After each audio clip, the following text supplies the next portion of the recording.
Welcome to our viewing audience to the Washington Brief. I'm Dr. Michael Jenkins. I'm the president of the Washington Times Foundation, the host of our program today.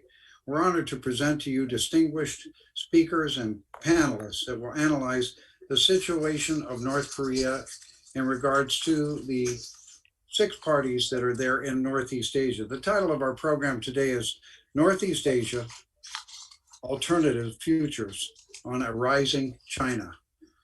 Our special guest speaker today is the former Speaker of the U.S. House of Representatives, Speaker Gingrich, CEO of Gingrich 360, advisor to the Trump administration, and really actively on the cutting edge of media commentary. Our panelist today is our moderator is Ambassador Christopher Hill, who's the Charles W. Ball Distinguished Adjunct Professor of International Affairs at Columbia University. He was also former ambassador to Korea and the chief of the U.S. delegation to the 6-party talks. He was also ambassador to Iraq and several other posts with the State Department, including Deputy Secretary of State for Northeast and Eastern Affairs and Northeast Asia Affairs. So I'd like to welcome at this time Ambassador Christopher Hill, who will moderate and lead our program, and he'll be introducing Speaker Gingrich for his commentary, and then we'll go into some panel discussion. Welcome, Chris. Thank you very much, Michael. And let me say it's a pleasure once again to be on the Washington Brief, and I want to thank the Washington Times Foundation and especially Michael Jenkins for making this all possible. We have, without further ado, really, because I'd like to get to the main event, we're really honored today by having a very distinguished participant in the Washington Brief to discuss what is really kind of a broad topic, Northeast Asian alternatives in the shadow of a rising China. And as our regular viewers know, Washington Brief is something where we try to stick kind of close to North Korea and understand that problem. But I think today we're going to kind of go out a little more broadly and look at the region and especially look at where we are with China.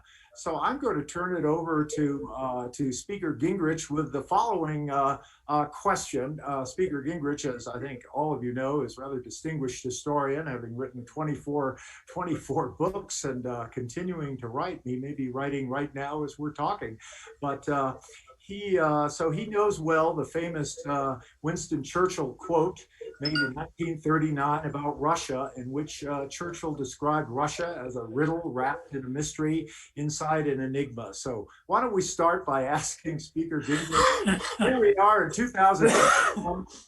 2021, is China a riddle wrapped in a mystery inside an enigma? And we'd be very honored to have you riff on that or any other subject. You're going to talk for about 12 or 13 minutes. I'm going to bring in the other panelists, and then we'll ask you to follow up with the other panelists. And then I know you have an important schedule. And then we'll, even after you go, we'll continue to talk about what you've told us, because I know they're going to be action-packed minutes. So without further ado, Speaker, please. Listen, knowing how distinguished, excuse me, and how knowledgeable your team is, Chris, I'm going to go out on a limb here, but you may want to cut it off after me. And I certainly would respect your expertise and your years of experience. And so I'm going to change the rhythm a little bit. And make an assertion, and then I'd love to hear from you all just for a minute, whether you think I'm missing something or I'm pretty close to right. I think that it is fair to say that North Korea is a riddle wrapped in an enigma, partially because it's a personalistic society in which the leader basically defines the key factors of survival, partially because it is the tradition of the Koreans seeking to be independent from both Japan and China, to truly be a hermit kingdom and to try to hide, partially because the regime, which was originally created after World War II, has really been very different than Western regimes.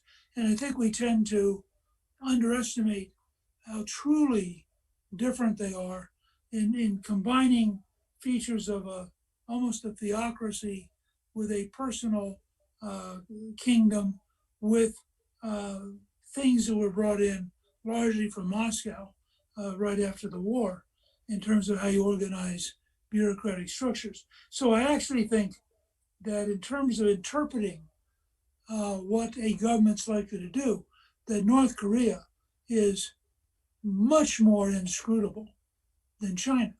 I think, as we just saw with Xi Jinping's speech on the 100th anniversary of the Chinese Communist Party, and as you know, Claire Christensen and I wrote a book called Trump versus China, and really laid out the nature of a Leninist regime, which I think is the heart of what we're dealing with. The Chinese system uh, zigzags, as it did with Mao, for example, and as it did, uh, has done recently with Xi Jinping.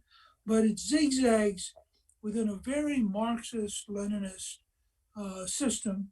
It was no accident that if you go back and you look, you find that many of the great leaders of the system who helped found the party were also went to Moscow and spent time at Lenin University. You'll find that the underlying structure of a hierarchical system, top down, with a very great emphasis on education, and ironically, a Confucian society may have been the perfect society to pick up a Marxist Leninist model. So, in my mind, the Chinese are much more predictable than the Koreans, the North Koreans. South Koreans are, in many ways, so dramatically more modern and so dramatically more open and Western that they're really closer to the U.S. and Japan in a way that North Korea is not, in a way that certainly China is not.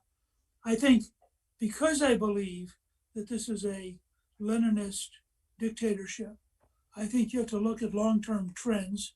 And I'll just give you one that Claire sent me today that I think is very sobering. In the new budget, the U.S.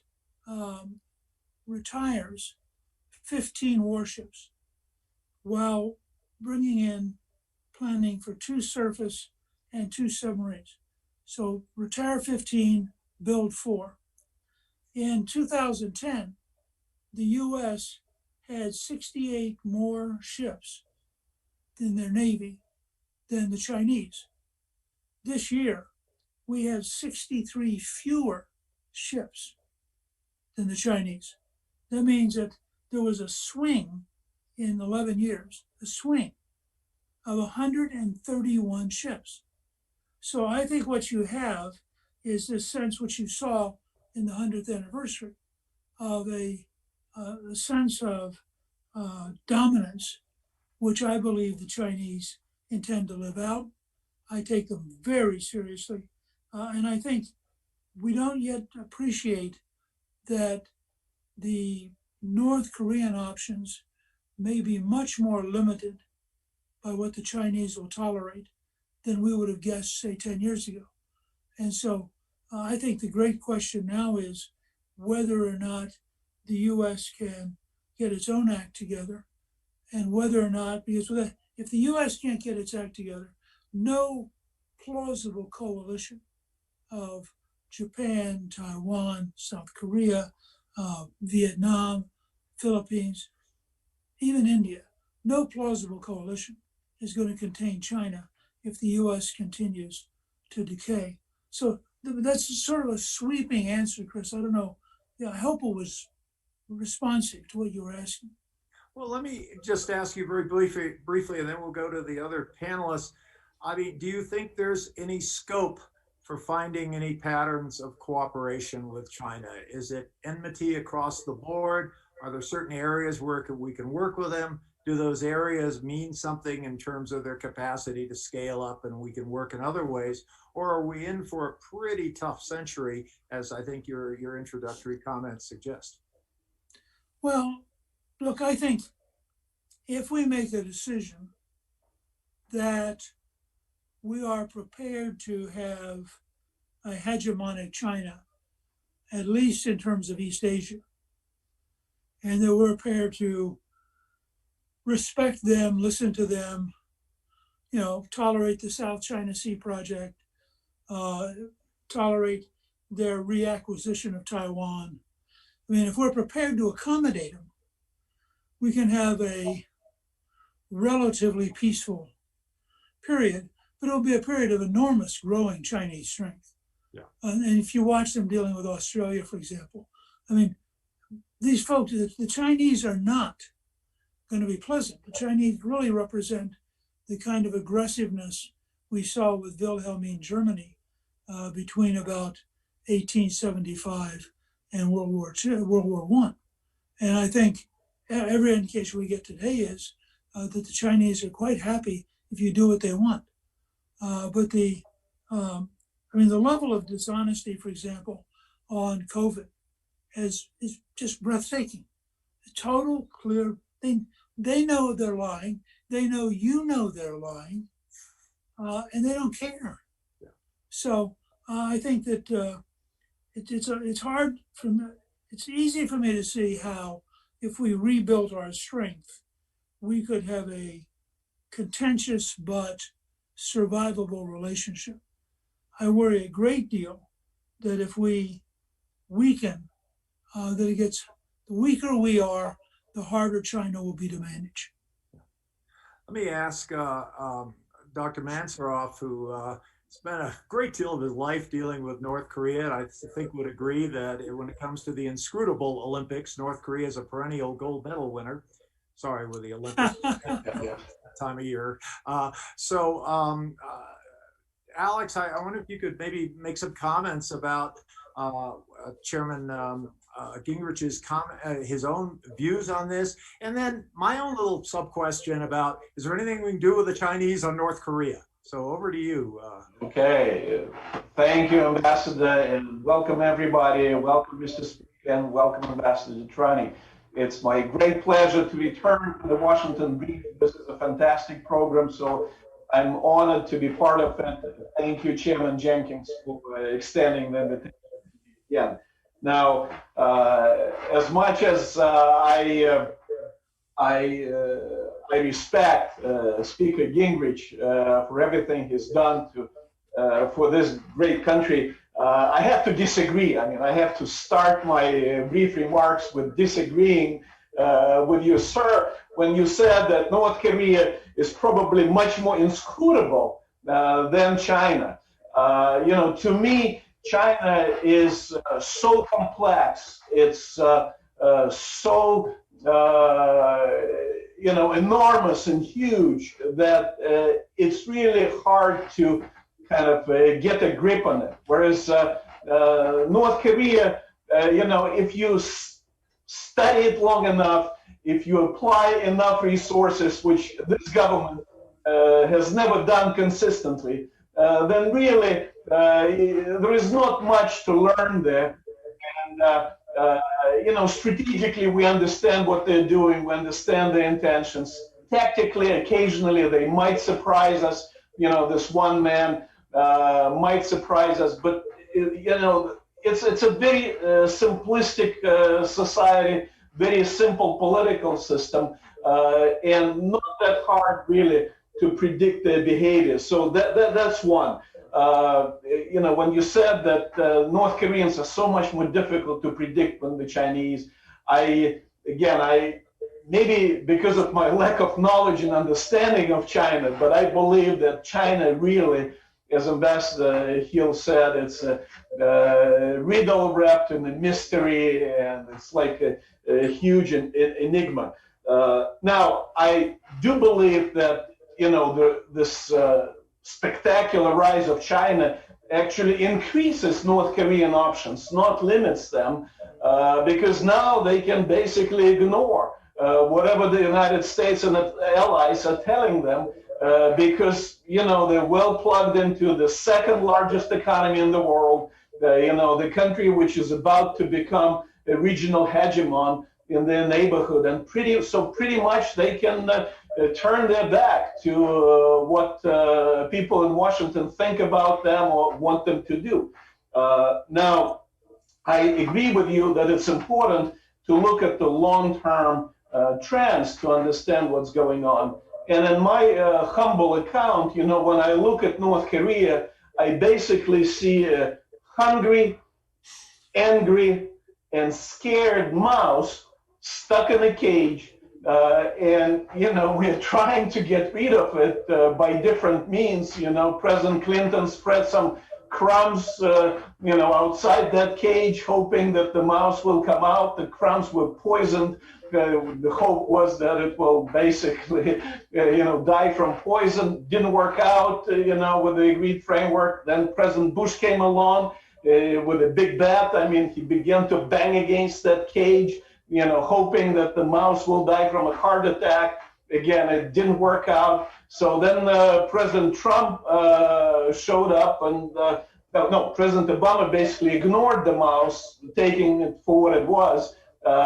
Then President Trump showed up and said, look, let me just lionize the mouse, and maybe the mouse will believe that it's actually the lion, and then you know, we'll glorify him and you know, flip it that way. It didn't work out exactly, and today we're at a loss because they just ignore us. And the reason why they ignore us, it's not only because of the pandemic and because of everything we've done so far, but because of China, because they're living in that shadow of the rising China, which is becoming a dominant force in the region, and they know they are the allies of China, not the enemy of China. So in that sense, they're on the right side of history, not the wrong side of history. Alex, I'll stop here, Chris. Alex, if it weren't for that metaphor, I'd go to Joe, but we got to go back to Speaker Gingrich to pick up on your metaphors, and then we'll go to Joe DeTrani and get back to the speaker one more time because we have to let it go at some point. I want to see what Dr. DeTrani does with the mouse. I thought that was brilliant. I don't know that I agreed with all of it, but I thought you delivered it with such enthusiasm that you actually had me in the cage with the mouse, worried about all these cats surrounding me. And I think you make a very interesting, since you know much more about Korea than I do, you make a very interesting point, which I'd like to come back and push you on, which is the deep, long history of seeking to avoid being psychologically oppressed by either China or Japan could mean that it is harder for North Korea to deal with a rising China if that means that they basically have to pay attention to Beijing and can find no way to countervail with Seoul, Tokyo, and Washington. Now, and I don't know enough, but I would think that that's got to be one of the equations that they think about every morning is how do we preserve our independence? I think part of their answer was if we have nuclear weapons, we're just too expensive to overrun. Well, that gives them not being conquered, but it doesn't give them much independence. And if in fact, if you look at if I understand it correctly, you look at the history of the Chinese not being very generous with food, with coal, you name it. The Chinese have been very tough neighbors for the North Koreans, and at times very angry at them. And I'd be curious in your own mind, to what extent is this little mouse desperately looking for an alternative cat to balance off the Chinese cat? Alex, all right, we'll go straight to Joe. Let me just pick up on that. Speaker Gingrich, I like what you just said. And I agree with what you just said. I think North Korea, living in the shadow of China for, we're talking about millennia here, we're talking about over 2,000 years. They want to show they are not just tethered to China, and let's be brutally frank about it. They don't want to be viewed as a vassal state. I think that explains some of the reasons why I think going back to Kim Il Sung and then Kim Jong Il and now with Kim Jong Un, they are seeking a normal relationship with the United States to balance that, to give them alternatives. So I personally agree with the statement you made, Speaker Gingrich. But I do have a question, however, based on what you said initially. And my question relates to Taiwan. The presentation that Xi Jinping made on the 100th anniversary of the founding of the CCP spoke about China not being bullied any longer, spoke of the 100 years of humiliation. We will not be bullied any longer. And spoke then about independence. Taiwan independence will not be tolerated. We're looking at a peaceful resolution, but never will accept independence from Taiwan. Could you comment a little about how far you think China will go if there is a movement in Taiwan to seek independence?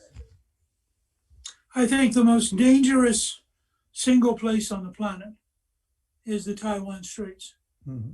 And I think that, and I've felt that for many years, because the Chinese communists have been very clear that Taiwan is the 19th province.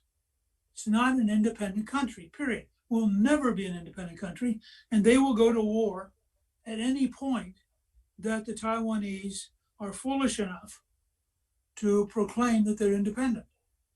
Now, I think you have two other dangers. One, of course, is you could have, although all of us, the US, Japan, everybody would pile on and try to get them not to do it. And I think I've always felt if the Taiwanese declare independence, they will have no allies. On the other hand, if the Chinese communists invade Taiwan, they could be faced with a general war. But the thing that I find very troubling, and I don't think people take it seriously enough, I've written several novels about World War II and several about the Civil War and about the Revolutionary War. You know, in wars, you get to a point sometimes where what matters is whether or not you can win. The British plan for Singapore was a total disaster. Our plan for the Philippines was a total disaster. My amateur judgment is that the United States would lose and lose badly if it tried to fight a war with China. Assuming you're not going to go nuclear, that you're going to basically try to have a sophisticated conventional war. And I think that the margin of defeat is accelerating. I think the relative imbalance of power, what the Russians would have called the correlation of forces, is increasingly pro-Chinese. I think their strategy in the South China Sea has been brilliant. And I think that the degree of just steady, patient buildup around Taiwan is astonishing. And the degree to which they have methodically said, look, you want to have an aircraft carrier, fine. We're going to design hypersonic anti-aircraft carrier killers. And I have no doubt that the aircraft carrier could not survive against China today. So I am extremely worried. Wars tend to occur when somebody makes a grave miscalculation. And we are unfortunately, that's why I read the list of ships, we're unfortunately putting the United States in a position where the Chinese communists could decide that there was a reasonable opportunity, and then we'd be faced with an enormous historic calculation. Thank you. Alex, any comments before I maybe do a wrap up and ask Speaker Gingrich if he wants to make a couple of last comments, especially on the issue of what are we going to do about North Korea? Yeah, it's just, I agree with Speaker Gingrich that, the North Korean attitude towards the Chinese is very conflicted, to put it mildly, because they're very well aware that historically the relationship between Korean states and China has been very controversial. China played a pivotal role essentially throughout the entire Korean history. It can make or break any Korean state, in the south, in the north, what have you. It's always served as a source of political and ideological legitimacy to the Korean rulers, including the Kim family, the Mangyongdae dynasty. Without China's military protection, really, they can't survive, just like without the Chinese economic assistance, and they resent that. And they resent it quite a bit. But it was much easier for us to make the argument that maybe they should look at some alternatives back 30 years ago, when the original Cold War ended. The Soviet Union turned its back on them. They had no history of relationship with the United States other than some awareness of the big American dream. And that's the first time when they reached out to the United States. Now they've got 30 years of a very uneven record of not just negotiations with the United States, but botched agreements, failed deals with the United States, and a lot of pressure, history of pressure, sanctions imposed not by China, but by the United States. And so, yes, when they have to weigh the alternatives, the U.S. just basically, we punish them all the time. We hit them, from different directions all the time. We rally the peoples of this world against them. Whereas China, yes, grudgingly, with a lot of self-interest, but still, keeps a lifeline open for them, and ensures the survival of that regime. So ultimately, unfortunately, the speaker has to go, so I want to just give him 30 seconds of his precious time to respond to, I think, your very provocative comments. Well, two quick things. First, I want to thank the Washington Times. I think that these Washington briefs are amazingly thoughtful and really great introductions for people who want to have a better sense of what's going on around the world. And second, to go back to our earlier conversation, I think as a historian, and frankly, there were times when I was on the other side of this comment. So I was very hard line. But I think looking backwards, maybe we should have been more worried about the cat than about the mouse. And maybe we should have found ways to be friendly to the mouse, because in the long run, the mouse is not a massive American threat, but the cat could be. Absolutely right. Okay. Mr. Speaker, thank you so much for taking the time with us. It's been a great pleasure. Great. Thank you. Thank you. Thank you. And now we're going to kind of continue the conversation because I think we've put in motion a very fundamental question, which is, can we really work with China and North Korea, or should we be, in essence, working with North Korea to work on China? So, Joe DeTrani, let me ask you. Well, you have the most practical experience in dealing with China. I mean, you did it during the six-party talks. And without going into details, there's no Russia in Afghanistan because of your work with China. I know we can't go into details. You'd have to shoot yourself and then shoot me, but you played an enormous role in all that. So take it away. No, thank you, Chris. And that was a great discussion with Speaker Gingrich. I thank you for moderating that and asking those questions. And thank you, Alex, for your comments on that. No, I do think North Korea is one issue, one of a number of issues that we could work with China on. We worked with China on that before. Chris, you were intimate with that, with the six-party talks. And I think we can do that. I think the rub comes when, assuming we could get some sort of a resolution with North Korea on the nuclear issue, and respond to their needs for, a path to normal relations and the lifting of sanctions. But I think the bigger issue here, and this is part of what the Washington brief is all about, is talking about the eventual reunification of the Korean Peninsula. That's what we're talking about. And this has got to be, I'll use the word, inevitable. This has got to be the trend in that direction. So I think if we could get through, and getting through is going to be very difficult, as we've seen over the last 27 years, if we can get through this nuclear issue and move towards a normal relationship that Korea wants certainly with the United States, but they're going to have to give up those nuclear programs and other programs in addition to that, in exchange for a path to normal relations. But I think then the bigger picture becomes, how does China see a reunified Korean Peninsula in regards to their national security? And I think that will lend itself to another discussion. And that would be a discussion certainly between the Republic of Korea and the DPRK and China, but also obviously the United States and China. And my personal view is this is part of a dialogue we should have with China right now.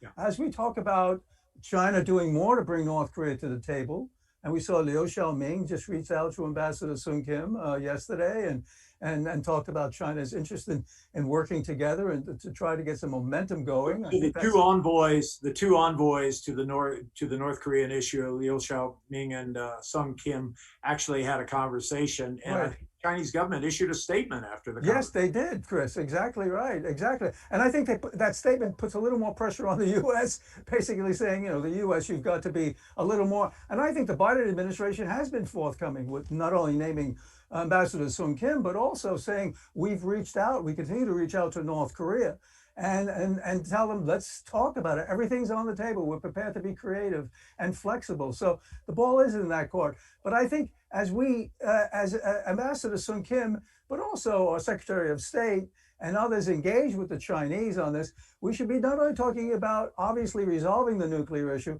but talking about movement towards a reunification and what that would mean. And then the bigger issues of the U.S. presence and so forth, because we have allies and partners in the region. And certainly the U.S. is not going to be walking away from our allies and our partners. And I think China has to understand that very, very clearly. So this lends itself to so many other discussions. But I think China is central to at least the North Korean issue, very central to it. As Alexander mentioned, China and North Korea depends almost totally on China for economic purposes, whether it's food and whether it's crude oil, whether it's petroleum products, trade, etc. So I think this is where China is important in that. And then my last comment on that, look, Xi Jinping's comments on the 100th anniversary of the founding of the CCP, and further to what if you will, Speaker Gingrich just said about Taiwan, it's a pretty powerful speech he made.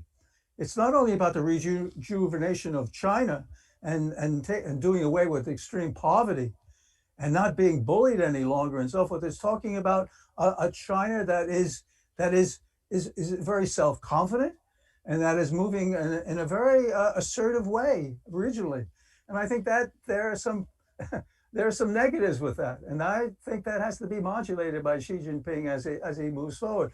So these are complex issues, and I'm glad Michael Jenkins and yourself and the whole team here decided to talk a little about China, not only in regards to North Korea, but in regards to the region, Northeast Asia writ large, but it goes beyond the region, obviously. So, but I think a dialogue with China is, and certainly this is where the Biden administration is, and the Trump administration was there before that, a dialogue with China, but also trying to come up with some, as you asked the question, some areas where we can cooperate and show the American people and the Chinese people in the world, certainly our allies and partners, that we can cooperate. And whether it's climate, whether it's trade, whether it's North Korea, we can't, it's not just enmity, it's not just conflict, potential conflict. It's the ability to work on global issues that affect all of mankind. Alex, what do you think? I mean, can we, the Chinese often lecture us about win-win, but Speaker Gingrich outlined a fairly bleak outlook for working with China. It looked a lot like zero-sum. And when they talk about win-win, who knows? Maybe they're talking about a Burmese dissident or something and really don't have any plans to work with us. But let me ask whether, from the Chinese perspective, surely they don't want North Korea in the nuclear business. So surely they would want some scope for cooperation with us on North Korea, but maybe I'm being way too optimistic. So what do you think? Oh, absolutely, Chris. You're absolutely right. I mean, when the Chinese look at North Korea, they know that a lot will depend not only on the domestic situation there, but not only on the state of relations between North Korea and the United States, but North Korean overall strategy, which has to be lined up with the Chinese strategy. And I can give you like 4 different scenarios how the interplay of North Korean and Chinese strategies can produce very different alternative futures for Northeast Asia. For example, if North Korea resumes its aggressive foreign policy posture, let's say when all the pandemic restrictions are lifted, like we saw in 2017, for example, that type of recalcitrant North Korea could actually drag China into a proxy war of sorts against the United States on the peninsula if China becomes entrapped in the Korean situation. That's one scenario. Now, if China decides to abandon North Korea and pretty much decides to marginalize, the Korean issue in its foreign policy, while Kim Jong-un continues its very defiant behavior like we saw back in 2017, then the other scenario, the second alternative vision, could be that the rogue Kim with nuclear weapons actually could spark a regional arms race and invite preemptive strikes from the United States. So we came very close to it 3 years ago. That's almost like a nightmare scenario. Now, if we look at the other end of the spectrum and suppose that North Korean leader becomes a little bit more cooperative and actually plays along with the Chinese and does what the Chinese advise him to do, then again, if China likes it, what's happening, then I can envision, let's say, the emergence of the so-called puppet regime, the Manchurian type of regime in Pyongyang, which would follow Beijing's lead wherever Beijing wants to take us, whether it's 4-party peace talks, the latest idea advocated in Seoul, or whether it's Chinese-style vaccination, all around the country. Finally, the fourth scenario, again, if North Korea plays ball, is very cooperative, let's say, they're devastated by the pandemic, they don't want to take any more risks, and they want to re-engage the world, for example, whereas China, decides, no, for whatever reason, we are not going to help them out, then I can envision the fourth scenario of the turncoat Kim, when Kim breaks with China, basically strikes a separate deal with the United States and South Korea, and essentially becomes an enemy of China.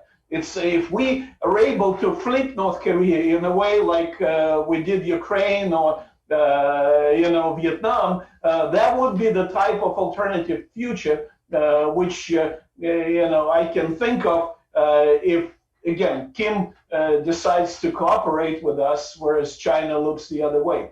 Again, these are different types of future which will depend on the strategies which both Pyongyang and Beijing will pursue.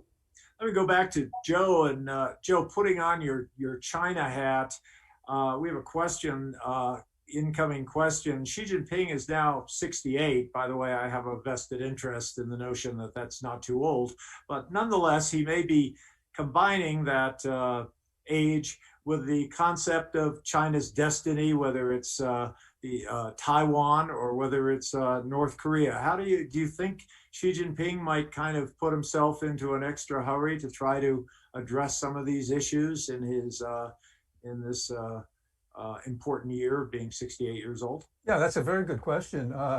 I think we'll see it in 2022 with the party Congress when Xi Jinping says he's available for another 5 years as the party Secretary General, and that then would speak to the leadership for life of the Chinese Communist Party, and with the China basically made in China 2025.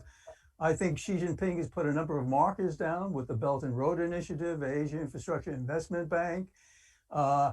Basically, during his lifespan, showing that he's accomplished. He's not only put a vision in play, but he's implementing that vision.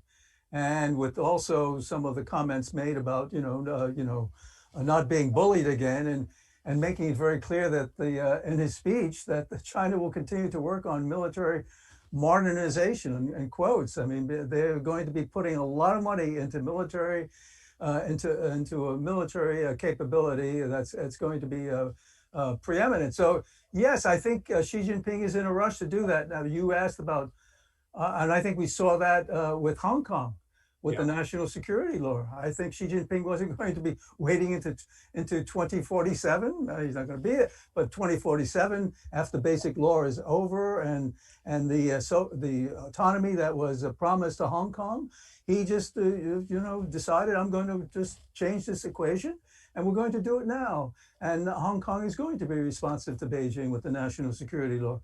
I think we're seeing this in Xinjiang when they talk about counterterrorism and what they're doing. Well, we see his rush to resolve issues there in a draconian way.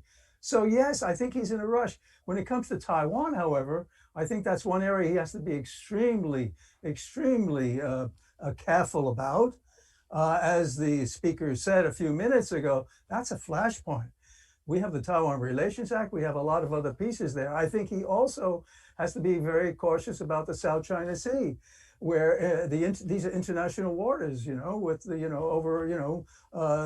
over 1/3 of global trade is going through there, where the U.S. has a significant interest, and our allies and partners do. So yes, he is in a rush, but I think there are enough people around him who are saying, on Taiwan, the South China Sea, and other issues, you have to be very cautious. But on issues that are domestic and we can control, and like Hong Kong and Xinjiang and some other surveillance and other protestation policies in China, I think he's showing that he's going to be moving very aggressively to include internationally with the Belt and Road and other initiatives. So it's a balance, Chris. I think he's in a rush, but I think as long as he has advisors around him who are saying you have to moderate some of that inclination to be overly assertive. Right. But if those advisors are not around him, because he's put many of them in jail because of the anti-corruption campaign, and if they're just sort of lackeys sitting there saying, yeah, you can go forward, I'd be very careful on Taiwan, and I'd be very careful on the South China Sea, because indeed those are flashpoints. Alex, thank you. Alex, let's say there were a Xi Jinping, Vladimir Putin conversation coming up. And let's say they had a bunch of things on the agenda. Belt and Road might be it, timber harvesting in Siberia. And then let's say item 8 was North Korea. So I'm wondering if you could kind of sketch how you think that conversation would go. I mean, one side might say, okay, now we're going to talk about North Korea. The other side may say, oh, can't we talk about anything else? I don't want to talk about North Korea. I'm so sick of North Korea. And the other side says, well, actually, it's on our agenda, so let's go ahead and talk about it. How would you see the conversation on North Korea going? Chris, as a matter of fact, last week, President Putin and Chairman Xi, they did have a phone conversation, and it was about the subject which is much more important than North Korea, and that is the extension for another 20 years of a bilateral alliance treaty, basically a strategic partnership treaty of friendship and good neighborliness. The Russians have been slow. The extension came up. The Chinese have been, knocking at Moscow's door, basically trying to get Moscow to commit to another 20 years. Moscow was a little bit reluctant because they first tried to kind of fill out the Biden administration and, what's going to happen there. But because the summit Geneva proved to be inconsequential, pretty much kind of failed to meet their expectations, our expectations, they decided to finalize that extension with the Chinese. So that's the big deal. I mean, they extended the alliance, the strategic partnership for 20 more years. I mean, it doesn't mean it will last 20 more years. If you look back at the original Mutual Defense Treaty, which was extended in 19 in 1979, and then the Chinese walked away from it the next year in 1980, if my memory serves me well. But the conversation about North Korea is very simple. For this Russian government, it's not really a foreign policy priority. As far as the Kremlin is concerned, Korea is not Ukraine, it's not Syria, Northeast Asia in general. It's not either the post-Soviet space or the Middle East in terms of its geopolitical significance. Basically, North Korea is China's problem. So what Putin would say to his counterpart is, I am willing to go as far as you are willing to go on this issue, whether in terms of sanctions or in terms of evading sanctions and, or lifting those sanctions in the international forum. It's your problem. We will play ball. Our trade is minuscule, the Russian-North Korean trade. Yes, there is still the embassy presence, but if for whatever reason they decide to shut it down, no big deal. Despite, again, the history of the relationship, Russia played a key role in founding that state and all that. So really the ball is in the Chinese court on this one. Yes, they want to have a seat at the table. They want to be their hypothetical interests kind of counted and taken into account. But really, in the hallways of the Kremlin, North Korea occupies a very minimal place. Again, if anything, Putin does not want to be associated with Kim. And the more we draw parallels between Putin and Kim Jong-un, the more they don't like it. He is not Kim. And the Russian elites, they've had this experience of totalitarian life like they have in North Korea. They don't want to go back there. Again, Foreign Minister Lavrov, as I understand, he is not a fan of North Korea at all. And on his visit to Pyongyang a few years ago, he spent only a few hours, refused to stay overnight, and he was talking all the time about his next destination, that is Dubai, which kind of upset the North Korean hosts, to be honest. So that's basically China's problem, and that's the way it's treated. Now, speaking about Mr. Xi, he's 68 years old. I believe that he is not really in a rush. He's going to stay in that position maybe for another, not 5, but 10 years, maybe even longer, in my judgment, with Putin leaving the Kremlin, maybe in 10, 15 years, whenever, the higher authority calls him. The same with Xi Jinping, the same with Kim Jong-un, maybe 20, 30 more years. So we have a lineup of autocrats. We're going to run these three countries aligned together for not just one presidential term here in the United States, but maybe 2, if not 3. So it's not the Biden administration. It's whoever comes next, and maybe after that, they will have to deal with the legacy issues left to them by these 3 rulers. Joe, it's no secret that the North Koreans have wanted the Chinese to put up or shut up about their being great friends of the North Koreans, and that involves the sanctions. North Korea, every time they see the Chinese, say, you've got to do something about the sanctions. And the Chinese seem to be answering, well, there's a limit to what we can do. These are international things, et cetera, et cetera. I guess my question is, at some point, the North Koreans, the Chinese. First of all, do the Chinese get tired of being asked? Secondly, do the North Koreans get frustrated with the answer they're getting from the Chinese? And could sanctions, provided they're more or less in place, which they are, we all know there's a lot of leakage, but is that a kind of wedge between the North Koreans and the Chinese? Well, I think, Chris, when China supported the sanctions that were imposed on North Korea, the UN Security Council resolutions that imposed these sanctions post-2017, when North Korea had their thermonuclear tests, when they launched an ICBM, and China and Russia, but certainly China supported those sanctions, and I think that was a rub with North Korea. So I think China put a marker down with North Korea that, they're only going to tolerate so much, if you will, bad behavior on the part of North Korea.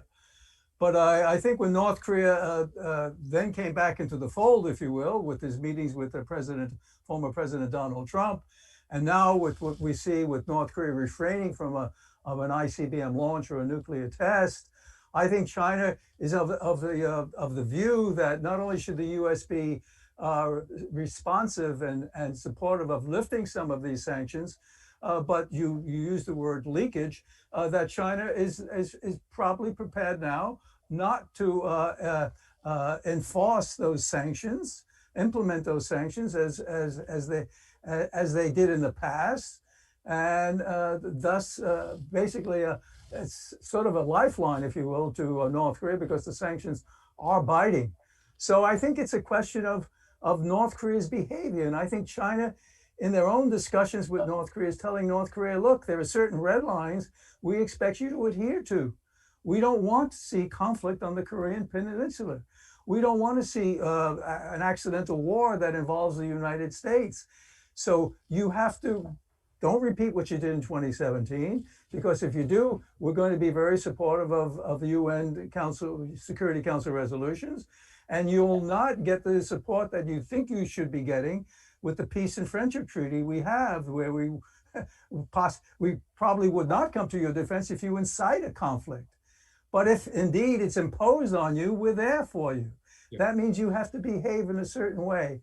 So I think this is a ball that Kim Jong-un has to address, because a lot of that is in his court now, and he's probably hearing a lot of that from China. So as China reaches out to us to be more flexible on the issue of sanctions, my view is that China is also reaching out to North Korea to let them know that they have to be more responsive and behave in a more meaningful way, as not to precipitate additional sanctions that will just engender more friction and tension in the region.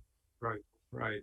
Alex, question from Tom McDivitt, the chairman of the Washington Times, about China's internal vulnerabilities and external vulnerabilities. And let me put a little caveat on that question. Do you think China's continued, I won't say coddling, but somehow protection of North Korea is an external vulnerability, or is it something people have come to accept? Can't do anything about it. This is China. They're dealing with their neighbor. How do you see China's external vulnerabilities and internal vulnerabilities stacking up, and where does North Korea fit in that? Hey, thank you, Tom, for your excellent question. And of course, people tend to assume that, China's domestic factors, they only seem to develop in the positive direction, that it's like a linear trajectory, that China's domestic capabilities, domestic strength is only bound to grow. And that's, again, if you look back at history, that's not necessarily the case, because one can imagine not only a slowdown in the growth of the Chinese, gross national product and economic might, deepening technological reliance on the West, which is increasingly kind of reluctant to share its technologies with the Chinese. Now we can imagine that if the Chinese economy begins to kind of shaken a little bit, slow down, then that could have negative impacts on the Chinese military budget, which could even, although it's been growing, for decades now, but sooner or later it might hit the ceiling and begin to shrink again, which, again, all of that could translate in the decreased popular support for the Communist Party rule, so kind of undermining the legitimacy of the Chinese Communist Party, and ultimately, it could translate and lead to an outbreak of, social unrest and all that. So these are all possibilities. I'm not saying that's happening or that's going to happen. I mean, we just saw the celebration of the 100th anniversary of CCP rule on display last week. It was spectacular, with President Xi saying the century of humiliation is over. We're not going to allow anybody to subjugate or dominate China anymore. And if anything, he promised to accelerate economic growth, to accelerate the modernization of the PLA, basically. Even if decoupling with Western economies continues, he promised to basically beef up technological capabilities, kind of tighten the CCP's grip on power and all that. I mean, with North Korea, these are all, first of all, it's important in terms of examples. I mean, the Chinese model, we talk about the American dream. They're not interested. They're interested in China dream. They want to emulate China. And of course, they want to tap into the Chinese resource base so that they can benefit from that as well. For the Chinese, yes, North Korea is a liability, but as the second Cold War escalates, I mean, they don't really have many allies to choose from, and if anything, North Koreans can be stinking. They'll hold their noses and they'll continue to prop up that regime. If for nothing but to use it as a proxy, they know it's a magnet for trouble. They know that, whatever North Korea does usually draws negative attention from the United States. Hopefully not airstrikes. We haven't come to that yet. But, they'll hold their noses and they'll continue to support that regime because it's an ideological ally, it's a security ally, and because of the personal relations between the party leaders of the two countries. I think all of us have, to one way or another, kind of sketched out the vigorous competition we're going to have ahead with China. Mm-hmm. And I think we've looked for whether there are some areas of cooperation we could have in this sea of competition. I think we've also kind of addressed that ultimately it's all going to depend to some extent on what our example is for China and what China's example is for the rest of the world. And I think the strongest weapon we should have is the power of our example and what we've been able to do as a people and an open society and a very democratic society. So I think that will be key as we go forward. And I think beyond that, I think we've rightfully understood that we need to work with other like-minded countries. And I think whether the Chinese like it or not, they are dependent on the rest of us and certainly would rather not lose that. And I think they understand that these issues can be win-win as opposed to zero-sum. So I think we've done a lot in a short hour, very much assisted by Chairman Gingrich and his real clarity of views on these issues. So with all that, Michael, I'm going to turn it back to you for some final thoughts of wisdom, and we'll recess for this month's Washington Brief. Thank you, Ambassador Hill, and to also Ambassador Joe DeTrani and Dr. Alexandre Mansourov. I think we had a wonderful program. Special thanks to Speaker Gingrich for his insights and understanding. I did want to share something with everybody, and that is that Speaker Gingrich wrote this book, Trump versus China. It's well worth taking time to look at it. It's an excellent review on many aspects of the relationship, not just with the Trump administration, but the history of China and the United States. Excellent. If you have any comments for us that you would like to send for Ambassador Hill or Ambassador DeTrani or Dr. Mansourov, please send them to info@twtfoundation.org. We'd really be happy to receive that from you. I want to give special thanks to Congressman John Doolittle. Served in the House for 20 years, and he is working with the Washington Times Foundation to communicate this great discussion to his colleagues on the Hill so that they can have access to the top experts and what's being said right now as they're making decisions on America's position in Northeast Asia. So we're very grateful for that. Again, I want to thank Ambassador DeTrani. He's on the board of managers, Sandia National Laboratories, professor at Missouri State University. I mean, amazing panel with amazing experience. Dr. Mansourov at Georgetown Center for Security Studies, and Ambassador Hill, I want to thank you sincerely. We have done some Washington Times fact finders to Northeast Asia, and our three panelists here have played such a key role in dialogue there in Northeast Asia, but also when we come back to America. They are really currently working with and in touch with the key decision makers in all the nations involved. And I'm very, very honored to be with you, and thank you for this program. So we'll see you next month. We are the first Tuesday of every month. There is talk of expanding the program to more than once a month, but right now we're getting a tremendous response. We want to thank the State Department participants that came today, some from the Intel community registered. We're really honored to receive you for this program. Once again, our moderator, Ambassador Christopher Hill, thank you very much. We'll see you next month, first Tuesday of August. Thank you. Thank you, Michael. Thank you, Mike.